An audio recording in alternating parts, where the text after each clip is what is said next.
So mga ka-adventure, na samtang nagabiyaya ko diri papuli sa among pagkadto sa Igbaras, may nakita na ko diri nayon sa may San Enrique isa ka tatay kag ginaaba niya ang iyang bata mga ka-adventure.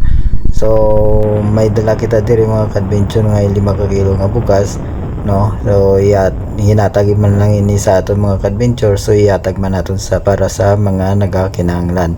So nagbalik ako diri mga ka-adventure para ihatag sa iya ang 5 ka kilo nga bugas ng mga ka-adventure. Kaninyo makita mga ka-adventure, si tatay kag ang iyang bata, mga basa ini sila, no, kay sambal niya, sa suba sila nga nagaling nga duwa. Sir, mga ano na? Dala mo? Laya, Ha? laya. Naya? Nabugas mo tayo? Ayan tayo? Kaya pa matay gaman. Kaya tayo dito. Thank you kita.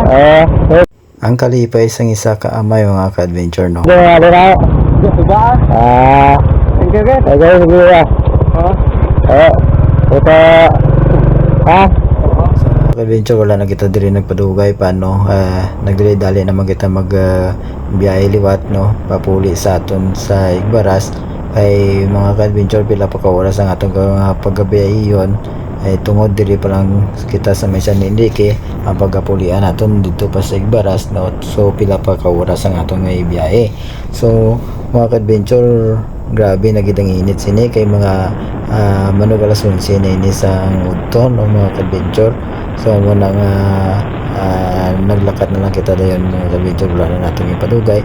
So ride safe mga ka-adventure, kag sa tanan yung mga nagabiyahe, no, ride safe with always, kag mag inom sa tubig nga madamo ko sa grabe na gitang init.